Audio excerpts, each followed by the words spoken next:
요한복음 17장은 이 성경 기록된 성경 가운데에 예수님의 기도를 전문으로 이렇게 기록하고 있는 특별한 성경의 장이라고 할 수가 있습니다. 이 예수님이 기도하신 장소에 대해서 말하지 않고 있습니다. 겟세마네 동산에서 기도한 것인지, 성찬식을 마치고 다락방에서 기도한 것인지에 대해서도 알려주지 않고 있습니다. 또 예수님이 기도한 시간도 새벽에 했는지 밤에 했는지 낮에 했는지 이것도 알려주고 있지 않습니다. 또 예수님이 기도하신 방식도 알려주고 있지 않습니다. 무릎을 꿇고 한 것인지 손을 들고 했는지. 이 사도 요한은 요한복음을 기록하면서 예수님의 기도하신 그 기도의 내용을 아주 길게 자세하게 하나하나 다 기록하고 있습니다.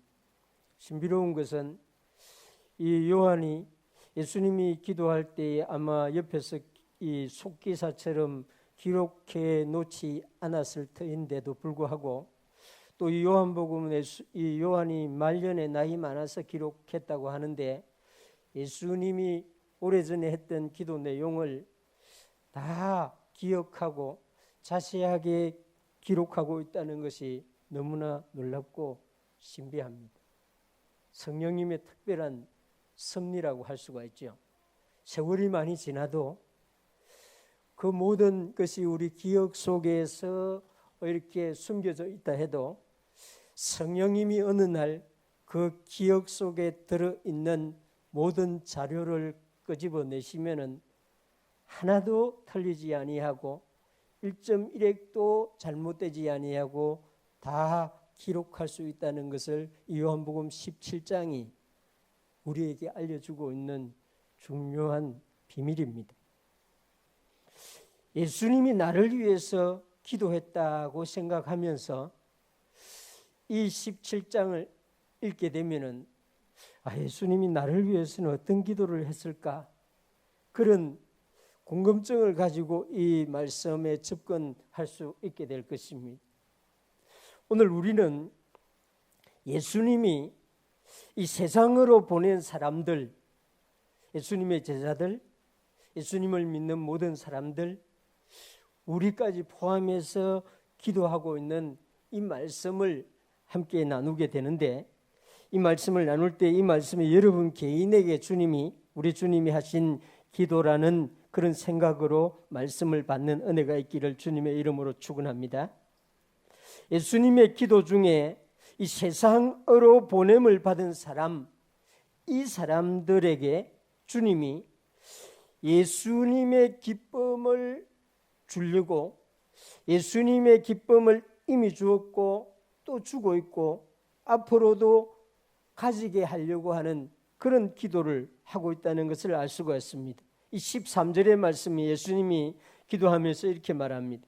지금 내가 아버지께로 가오니 내가 세상에서 이 말을 하옵는 것은 그들로 내 기쁨을 그들 안에 충만히 가지게 하려 함입니다. 이 사도 요한은 예수님이 제자들을 떠날 준비를 하는 것에 대해서 이 요한복음에서 13장, 14장, 15장에서 점진적으로 이렇게 기록하고 있습니다. 6월절 전에 예수님이 자신이 세상을 떠날 것을 아시고 제자들에게 이 물로 발을 씻어주는 그런 세족식을 하게 되죠. 예수님이 그 앞에 먼저 예수님이 자신이 세상을 떠난다고 말씀을 계속 반복을 하자 제자들은 근심하게 됩니다. 그래서 예수님이 너희는 마음에 근심하지 말라고 말을 하죠. 세상을 떠나 예수님이 하나님 아버지께로 가면서 제자들의 마음에 근심, 걱정, 염려 이런 것을 마음에 쌓아두고 가지 아니하려고 기쁨을 주려고 하는 것을 이 요한복음 13장에서부터 계속 이렇게 요한이 그것을 말하고 있습니다. 15장에 오면은 내가 이것을 너희에게 이르면 내 기쁨이 너희 안에 있어 너희 기쁨을 충만하게 하려 함이라 이렇게 말합니다. 예수님의 뜻은, 예수님이 원하는 것은 우리 마음에 근심이나 걱정이나 염려나 두려움 이런 것을 남겨두지 아니하고 우리 안에 기쁨을 주시려고 하는데, 내 기쁨, 예수님의 기쁨 이렇게 말하고 있습니다. 예수님이 주시는 기쁨이 어떤 것일까요? 예수님이 갖고 있는 기쁨은 하나님 아버지께서 주신 기쁨이겠죠. 하나님 아버지께서 예수님에게 주신 사명, 그것이 예수님의 기쁨일 것입니다. 하나님께서 창세전에 선택한 사람들을 찾아서 세상으로 오신 그것이 예수님의 기쁨일 것입니다. 사람들에게 진리의 말씀을 전하는 기쁨, 사람들을 위하여 섬기는 기쁨, 예수님이 제자들의 발을 씻어 주시면서 예수님은 그 기쁨으로 그 일을 하신 것이죠. 사람들을 위하여 자신이 친히 십자가에서 죽게 되는 그 일이 예수님에게는 기쁨이었습니다. 그리스도 예수님의 기쁨은 구속의 기쁨이죠. 예수님은 자신의 이런 기쁨을 제자들 안에도 주기를 원했고, 제자들도 이런 기쁨이 그 안에 충만하기를 원했습니다. 그래서 예수님이 요한복음 17장 13절에서 예수님의 기도는 바로 그 기쁨을 하나님께 구하고 있는 것입니다. 지금 내가 아버지께로 가오니 내가 세상에서 이 말을 하옵는 것은 그들로 내 기쁨을 그들 안에 충만히 가지게 하려 함이니이다. 이 세상이 우리에게 주는 기쁨이 있죠. 우리 지난 주간에 제가 알기로는 우리 성도님들도 휴가를 아주 많이 갔다 온 것으로 알고 있습니다. 정말 휴가는 필요합니다. 가면 또 좀 힘들기도 하지만은 많은 기쁨을 가족들과 함께 누리게 되는 것이죠. 이 세상이 주는 기쁨도 우리 마음을 만족하게 하고 우리 또 영혼의 힘을 얻게 되기도 합니다. 그러나 세상이 주는 기쁨 중에는 위험한 기쁨도 있습니다. 쾌락에 해당하는 기쁨은 위험한 기쁨이죠. 알코올이나 마약이나 악한 행위로 얻게 되는 기쁨은 그 기쁨 뒤에 반드시 더 고통이 따라오게 되는 것입니다. 예수님이 주는 기쁨, 이것은 세상의 어떤 기쁨과 비교할 수 없는 그런 기쁨이라고 할 수가 있죠. 예수님이 이 세상에 사람을 오셔서 할 일을 다 마치고 아버지에게로 가면서 내 기쁨을 제자들에게 주기를 원합니다. 이렇게 기도하고 있습니다.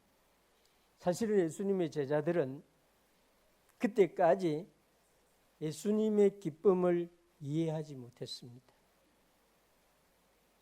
비난을 받고 오해를 받고 또 제자들로부터도 이해받지를 못하고 이러면서도 화를 내지 아니하고 이러면서도 짜증내지 아니하고 이러면서도 변함없이 사랑스러운 모습으로 사람들을 대하고 제자들을 대하는 예수님을 이해하지 못했습니다.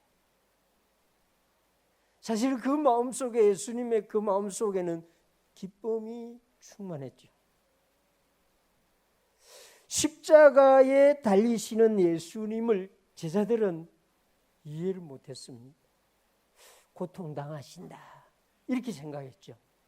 그런데 그 십자가 위에 달리신 예수님은 기쁨으로 충만했습니다. 물론 그것이 그 육신의 고통으로 인해서 얼굴에 나타나지 아니하고 그 몸에 나타나지 아니해서 제자들은 전혀 이해를 하지 못했지요. 그런데 예수님은 이제 자신이 갖고 있는 그 기쁨을 제자들에게 주기를 원합니다. 이렇게 기도했습니다. 이 세상으로 보냄받은 바울이 어느 날 이 기쁨을 알게 되었던 것 같습니다. 이 기쁨을 받기 시작했던 것 같습니다. 그래서 데살로니가 교회를 향해서 항상 기뻐하라 이렇게 선포하고 있습니다. 이 세상이 주는 기쁨을 가지고는 항상 기뻐할 수가 없습니다. 고난과 아픔, 외로움 시간에 세상이 우리에게 준 기쁨으로 그 고난을 극복할 수가 없습니다. 자녀가 아무리 잘 되고 돈이 아무리 많아도 치료할 수 없는 질병이라는 진단을 받게 되면은 그에게 있는 그 기쁨은 완전히 있는지 없는지 알 수 없게 되어버립니다. 그러나 예수님이 주는 기쁨은 그렇지 않습니다. 어떤 시간에도 어떤 상황에서도 어떤 처지에서도 주님의 기쁨이 우리 안에 충만하게 되면은 모든 상황을 뛰어넘게 되는 것입니다. 그 기쁨을 바울이 가졌고 그 기쁨을 예수님의 제자 베드로가 나중에 가지게 됩니다. 그래서 베드로전서 1장 8절에 보면 예수를 너희가 보지 못하였으나 사랑하는도다. 이제도 보지 못하나 믿고 말할 수 없는 영광스러운 즐거움으로 인하여 기뻐한다. 다윗이 이 기쁨을, 주님이 주신 기쁨을 자기 마음에 가지고 살았던 사람입니다.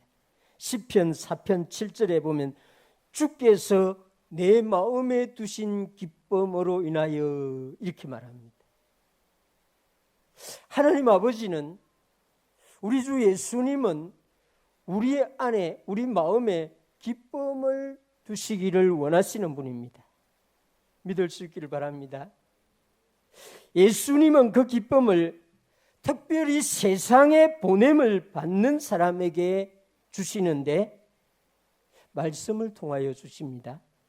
성경을 통하여 그 기쁨을 주십니다. 말씀을 읽다가 말할 수 없는 기쁨을 경험하는 사람들이 우리 중에도 많았을 것입니다. 성경을 읽을 때에 정말 설명할 수 없는 기쁨이 내 안에서 넘쳐나는 것을 경험하는 분들이 있을 것입니다. 그 기쁨은 우리가 말씀을 통해서 계속해서 우리 안에 쌓아갈 수 있는 기쁨인 것입니다. 예수님이 누구시며 예수님이 어떻게 행하셨는지를 묵상하는 그 시간에 주님의 기쁨이 우리 안에 쌓여가는 것이죠. 예수님은 성령님을 통해서 우리에게 주님의 기쁨을 주시는데 성령의 충만함을 받는 사람들은 누구든지 이 기쁨이 그 마음 안에서 충만하게 됩니다. 사도행전을 보면은, 사도행전을 자세히 읽어보면은 성령 충만함을 받은 사람들에게 공통적으로 나타나고 있는 것이 기쁨입니다. 우리 주 예수 그리스도께서 기도하신 대로 주님의 기쁨이 세상으로 보냄을 받은 사람에게 충만합니다. 사도행전에서 우리는 그것을 볼 수 있고 사명받고 나아가는 모든 사람에게 사실 이 기쁨으로 나아가는 것입니다. 선교사들, 전도자들은 이 기쁨을 사실은 초기에 다 가지고 이 기쁨으로 나아갈 수 있습니다. 이것이 없으면 갈 수가 없습니다. 두려움, 무서움, 근심 이런 것이 앞에 가득하기 때문에 주님이 이것을 극복하게 하기 위해서 내 기쁨, 주님의 기쁨을 그 시간에 부어주는 것입니다. 우리 주님은 우리를 세상으로 보내실 때에 근심이나 걱정이나 불안이나 두려움을 가지고 가지 아니하도록 내 기쁨을 주시는 주님인 것입니다. 저와 여러분들도 만약에 오늘 이 말씀을 듣고 한 주간을 주님의 이름으로 세상을 향해서 간다고 하면은 이 기쁨을 가지고 나아갈 수 있을 것이다 믿습니다. 예수님은 제자들을 위해서, 세상에 보내는 제자들을 위해서 기도하면서 제자들은 세상에 속하지 아니한 사람들입니다 하는 것을 아버지에게 기도를 합니다. 14절에 보면 내가 아버지의 말씀을 그들에게 주었사오매 세상이 그들을 미워하여 싸우니 이는 내가 세상에 속하지 아니함 같이 그들도 세상에 속하지 아니함으로 인함이니이다. 예수님은 세상에 보내는 사람에게 아버지의 말씀을 주었다고 말합니다. 하나님의 말씀을 받은 사람이 예수님으로부터 세상에 보냄을 받게 됩니다. 만약에 우리가 예수님의 말씀을 마음에 받았다면 우리는 예수님으로부터 세상으로 보냄을 받게 됩니다. 그러나 교회에 와도 예수님의 말씀을 받지 못했다고 하면은 그 마음에 주님의 말씀을 기록하고 담지 못한다고 하면은 주님으로부터 보냄을 받아서 세상으로 가기가 쉽지가 않습니다. 아버지께서 나를 세상에 보내신 것 같이 나도 그들을 세상에 보내었고, 하나님 아버지가 아들에게 말씀을 주어서 아버지의 말씀을 받아서 아들이 세상에 온 것처럼 아들도 역시 아버지의 말씀을 사람들에게 주어서 세상에 보낸다. 논리적으로 절차적으로 똑같이 하시는 우리 예수님입니다. 예수님은 세상을 떠나 아버지에게로 가면서 그 제자들을 데리고 가지를 않습니다. 데리고 가버렸으면 우리 같은 사람들이 생기지 않겠죠. 뿐만 아니라 예수님은 아버지에게로 가면서 제자들을 세상에 버려두지도 아니합니다. 그냥 너희들끼리 살아라, 알아서 살아라 이렇게 하지도 않습니다. 만약에 그렇게 했다고 하면은 제자들은 정말 낙동강 오리알처럼 살아가야 했을 것입니다. 예수님은 더욱더 적극적으로 제자들을 세상으로 보냅니다. 예수님이 제자들을 불러서 말씀을 주시고 데리고 가지도 않고 버려두지도 않고 세상을 향해서 아예 적극적으로 가라고 명령을 하십니다. 그러면서 예수님은 하나님 아버지에게 세상으로 보냄받은 내가 보내는 제자들은 세상에 속하지 않는 사람입니다. 이렇게 말합니다. 사실은 성령으로 거듭난 사람, 예수님을 영접한 저와 여러분들은 신분이 변화를 받기 때문에 우리의 본성, 본질이 완전히 변화된 사람입니다. 하나님의 자녀가 되고 죄의 종이 아니라 의의 종이 되고 사람의 자녀, 육신의 아들과 딸이 아니라 하나님의 아들과 딸이 됩니다. 외적으로는 비슷하다 그 상태인 것 같지만은 본질적으로 우리는 근본적으로 바뀌어버립니다. 그래서 우리는 세상으로 보냄을 받게 되어도 이제 세상과는 근본적으로 다른 사람이 되는 것입니다. 그래서 예수님이 세상으로 보냄을 받은 제자들은 세상으로부터 미움을 받습니다. 이렇게 기도하고 있습니다. 믿음이 다르다는 것은 세상 사람들로부터 미움을 받는 아주 중요한 요소가 됩니다. 성경대로 믿는다는 것은 성경대로 믿지 않는 사람들로부터 조롱을 당할 수 있습니다. WCC 지도자들, WEA를 이끌어가는 사람들, 그 WEA 신복음주의 운동을 하는 사람들은 우리 같은 목사들을 조롱합니다. 여러분도 잘 모를 거예요. 성경에는 하나님의 말도 있고 사람의 말도 있고, 성경에는 예수님의 말도 있고 사람의 사상도 있다고 가르치는 신복음주의, 우리 한국교회 대형교회 목사님들, 이런 목사님들 많은데, 이런 목사님들은 시골에서 섬에서 오직 성경을 믿어야 합니다 하는 목사님들을 조롱합니다. 비웃습니다. 왜? 믿음이 다르기 때문에. 세상으로 보낸 하나님의 사람들이 세상으로부터 미움을 받는 이유는 세상에 속한 사람이 아니기 때문이라고 예수님이 기도하고 있습니다.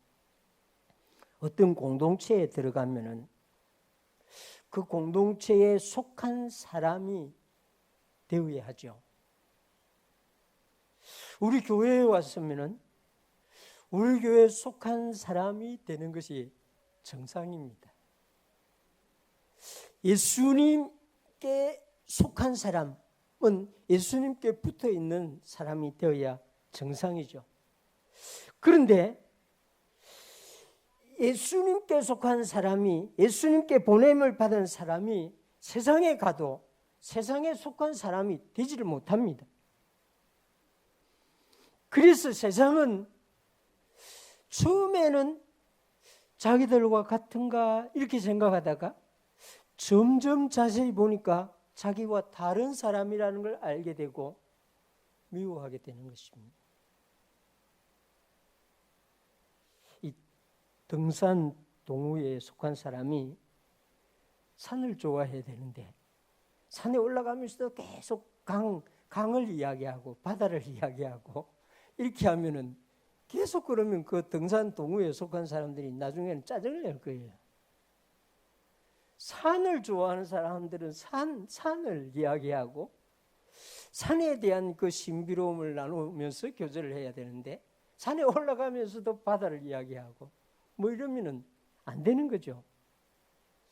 우리가 세상에 가서 세상 이야기를 하고 이러면은 사람들이 좋아할 거예요. 근데 세상에서 학교에서도 일터에서도 예수님을 이야기하고 기회만 있으면은 성경 이야기를 하려고 하고 이러니까 세상이 좋아할 수가 없는 것입니다. 우리 정체성 때문에, 우리 정체성을 그대로 드러내기 때문에 세상은 우리를 좋아할 수 없고 미워할 수밖에 없습니다. 그래서 예수님께서 그런 제자들을 세상에 보내면서 아버지여, 내가 저들을 세상에 보내지만은 세상은 저들을 미워합니다. 저들이 정체성을 세상에 살지만은 세상에 속하지 아니한 자신들의 정체성을 지킬 수 있게 해주세요. 이렇게 기도하고 있는 것입니다. 저와 여러분들, 예수 안 믿는 사람들이 우리를 미워하면은 내가 바르게 내 정체성을 나타내고 있구나 이렇게 생각하시길 바랍니다. 내가 빛을 드러내고 있구나, 내가 소금의 역할을 감당하고 있구나, 내가 그리스도의 향기를 나타내고 있구나 이렇게 생각할 수 있는 은혜가 있기를 바랍니다. 세상이 여러분들을 너무 좋아하면은, 세상에 성경대로 믿지 아니한 목사가 저를 너무 좋아하면은 내가 예수님이 보낸 대로 하고 있지 않은 것입니다. 백로가 까마귀 가운데서 하얀 빛을 드러내지 아니하고 까만 빛을 드러내고 있으면 까마귀도 자기 종류인가 그렇게 생각하게 되는 것입니다. 그럴 수가 없습니다. 예수님이 보낸 사람들은, 세상으로 보낸 사람들은 세상에 있으나 세상에 속하지 아니한 사람들, 이 사람들을 위해서 예수님이 기도해 주고 있는 것입니다. 그들을 위하여 기도하는 데에 예수님이 어떤 기도를 합니까? 15절에 보면 내가 비옵는 것은 그들을 세상에 데려가기 위함이 아니요 다만 악에 빠지지 않게 보존하시기를 위함입니다. 17절에 보면 그들을 진리로 거룩하게 하옵소서. 아버지의 말씀은 진리입니다. 이 사도 바울이 참 이 예수님과 깊은 교제를 나누고 예수님을 자주 만나고 예수님으로부터 직접 계시를 자주 들은 사람이죠. 예수님이 부활하시고 승천하시고 하나님 보좌 우편에서 무슨 일을 하는가 하는 것도 저는 보게 되었다고 생각합니다. 왜냐하면 이 바울이 자기가 어느 날 이 삼청천 하늘에 가게 되었다고 말하죠. 이게 우리 눈에 보이는 하늘,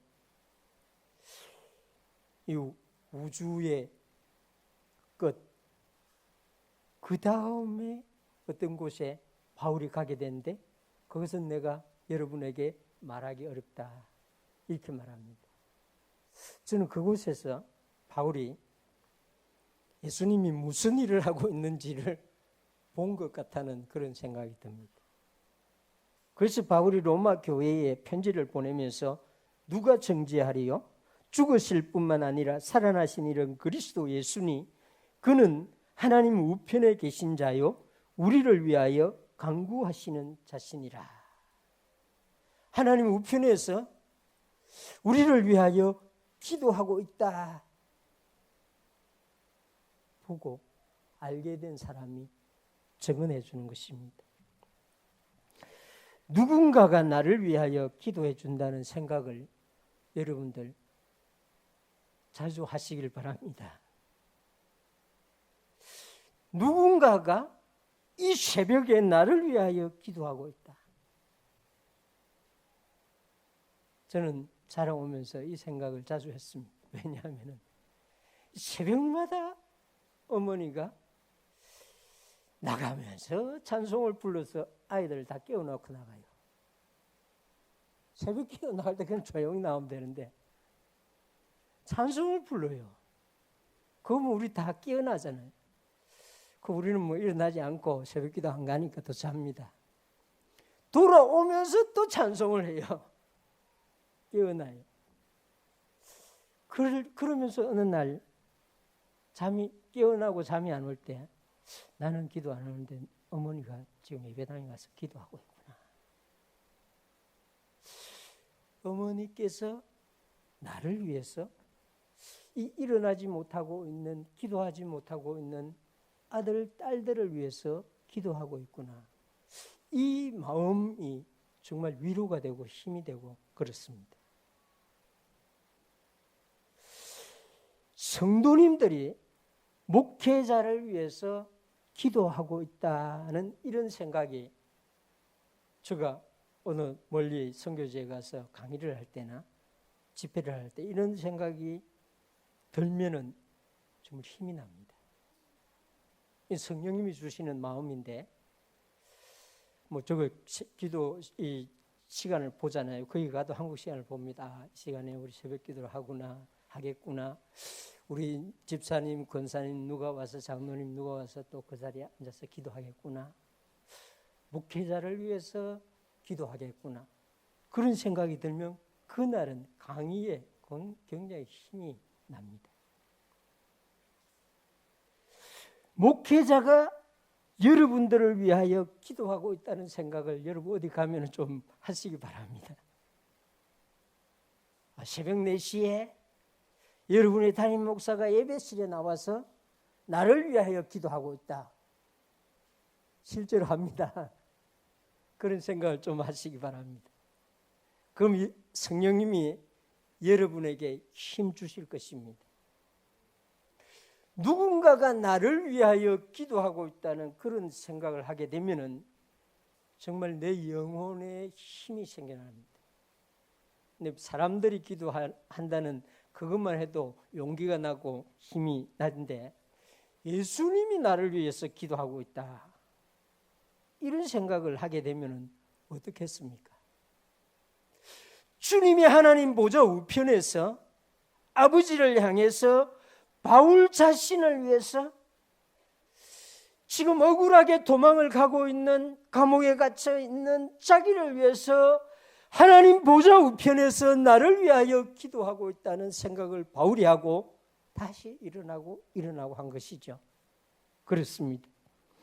예수님이 제자들을 위해서 기도했고 예수님이 우리를 위하여 기도하는데 그것을 지금 요한복음 17장이 우리에게 알려줍니다. 악에 빠지지 않게 보전하기를 위하여 기도합니다.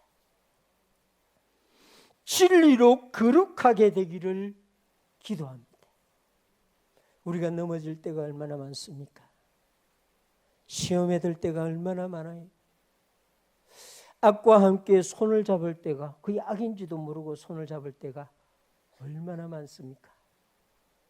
그때마다 하나님이 그 아들의 중보 기도를 들으시고 우리를 보호해 주십니다. 지켜주십니다. 우리를 다시 거룩하게 해주시는 것입니다. 이 개혁주의 신학의 정통성을 계승한 그 헤르만 바비크라고 하는 아주 네덜란드의 위대한 목사님, 신학자가 이런 말을 했습니다. 기독교는 인간의 삶의 모든 영역에 침투하여 활기를 불어넣을 수 있는 새로운 삶의 방식입니다. 이랬습니다. 기독교, 그 신앙을 가진 사람들이 가는 곳에는 활기가 살아나고 생명력이 살아나게 된다. 그래서 그리스도인들은 모든 곳을 향하여 일단 가라. 그러면 그곳에 변화가 일어난다 하는 영역 주권론을 가르친 신학자입니다. 예수님은 우리를 불러놓고 가르쳐놓고 빛이 되게 하고 소금이 되게 하고 향기가 되게 해서 세상을 향해서 가도록 하십니다. 그리고 예수님은 방관하지 아니하고 어떻게 하나 보고 있는 분이 아닙니다. 김 목사가 월요일부터 토요일까지 어떻게 사나 안 보자, 이거 아닙니다. 우리 창원시민교회 장로님들 월요일부터 토요일까지 무슨 생각을 하고 사나 예수님이 눈을 크게 뜨고 구경하는 분이 아니에요. 우리를 위해서 기도합니다. 악에 빠지지 아니하도록 진리로 거룩하게 되도록. 그래서 우리는 그 예수님의 기도로 이 세상에서 악에 빠져서 지옥으로 가지 않게 되는 것입니다. 우리는 진리로 새롭게 되는 것이죠. 만약 세상으로 보냄을 받은 사람들이 스스로의 힘과 능력으로 세상에서 살아간다고 하면은 얼마 되지 않아서 전부 다 쓰러지고 말 것입니다. 얼마 지나지 않아서 세상과 전혀 구분되지 아니하고 세상과 똑같은 사람이 되고 말 것입니다. 그러나 기독교 2000년 역사는 세상에 있는 교회는 여전히 빛을 나타내고 있습니다. 여전히 그리스도인들은 세상의 곳곳에서 썩어지지 아니하는 소금의 역할을 감당하고 있습니다. 이 모든 일이 하나님 보좌 우편에 계셔서 기도하고 계시는 우리 주 예수 그리스도의 기도 덕택인 것입니다. 믿을 수 있기를 바랍니다. 예수님을 만나 그 말씀을 받은 우리는 교회에 모여서 세상을 나가지 않고 교회에서 우리끼리 행복하게 잘 사는 그런 공동체가 아닙니다. 제가 몇 년 전부터 정말 이것 때문에 정말 고민을 많이 했는데 지금은 정말 행복하게 잘 이렇게 진행이 되고 있습니다.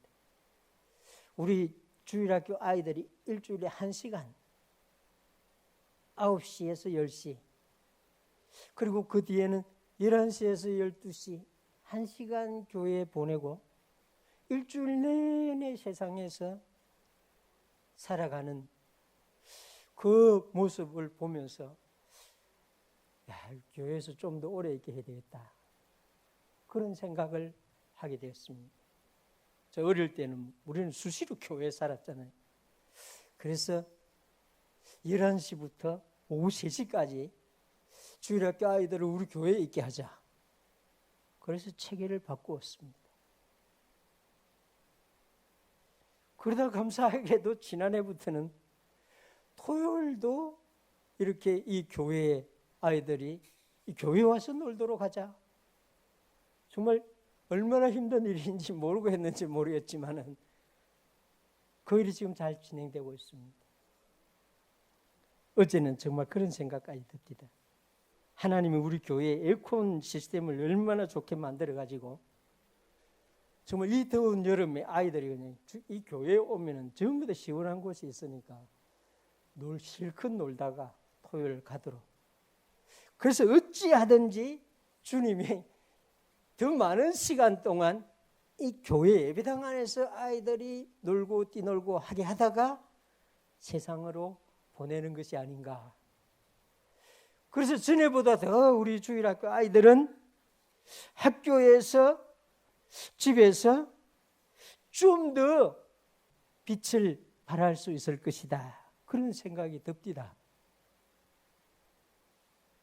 적은 시간 동안이나마 우리가 이곳에서 주님의 말씀을 들었지만은 우리는 주님의 보내심을 받은 사람으로 월요일부터 토요일까지 세상에 살아야 합니다. 싫든 좋든 원하지 않아도 우리는 직장으로 가야 합니다.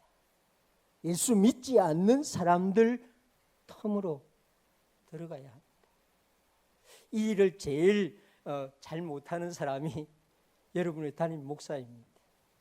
제가 목사가 안 됐으면 저도 여러분들처럼 직장에 가서 예수 안 믿는 사람들 사이에서 일주일 동안 살 텐데 그렇지 못합니다.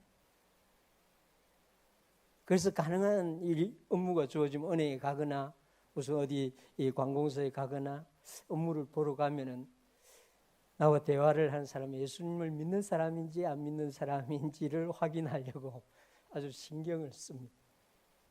우리는 예수님이 나를 세상으로 보내신다 하는 이 말씀을 마음에 담고 살아야 됩니다. 오늘 예수님의 기도는 세상으로 보내는 우리를, 여러분에게 주님의 기쁨을 주신다는 것입니다. 그 주님의 기쁨을 가지고 우리는 세상으로 가는 것입니다. 세상 사람들이 가지는 기쁨과 우리가 가진 기쁨을 비교해서 그걸 가지고 논쟁을 해서 승리하는 여러분 되시길 바랍니다. 예수님은 우리를 세상에 보내시고도 섞이지 아니하도록 거룩하게 지킬 수 있도록 늘 기도해 주십니다. 그래서 우리는 세상에 나아가도 여전히 하나님의 자녀로 성령의 사람으로 빛을 드러낼 수 있는 것입니다.